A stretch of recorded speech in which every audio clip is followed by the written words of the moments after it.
My name's Grace. I'm a florist by trade. The Chelsea Flower Show has such a massive reputation, so you put it off and you put it off and you put it off. I think the stars aligned and I pushed the button and sent the application off. This build for me is much more about the relationships that I have with other people. My brother is giving some of his homemade compost for the design. My other brother drew the brief. I'm building it with two of my next door neighbours who I work with already. I think I can blame Craig for the strangler fig, so it's his favourite tree.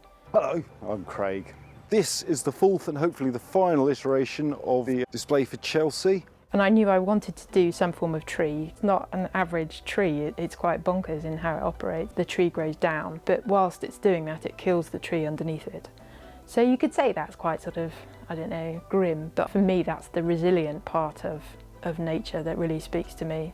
Because I think as a small business owner you have to be resilient, and I think a lot to do with floristry for me. Using British grown flowers for this installation is really important. So the base of this design, there's going to be some delphiniums and peonies and borage will be planted into compost which I've made. So flowers are coming from Cornwall, they're coming from Bristol, they're coming from down the road, they're coming from our gardens. So it's been a learning process to try and get the right texture for compost. You have to put things like cardboard, newspaper, grass cuttings, nettles, all that sort of, as well as food waste. It's really difficult to get the balance so it's not too wet and it's not too dry. We only yesterday really satisfying to get to the point where you look at it and think, I think we're nearly there. We started off in building wood because I'm a builder, but we decided it was all a bit too straight.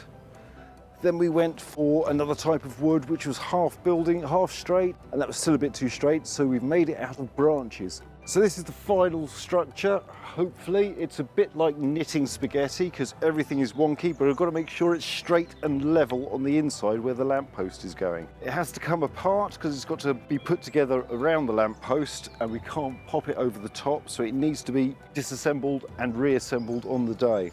The contorted willow is lovely in that you can manipulate it, you can bend it, and we've done that to get the shapes that we want. This is eucalyptus, this is twisted willow, this is oak, largely for strength, and this down here is hazel.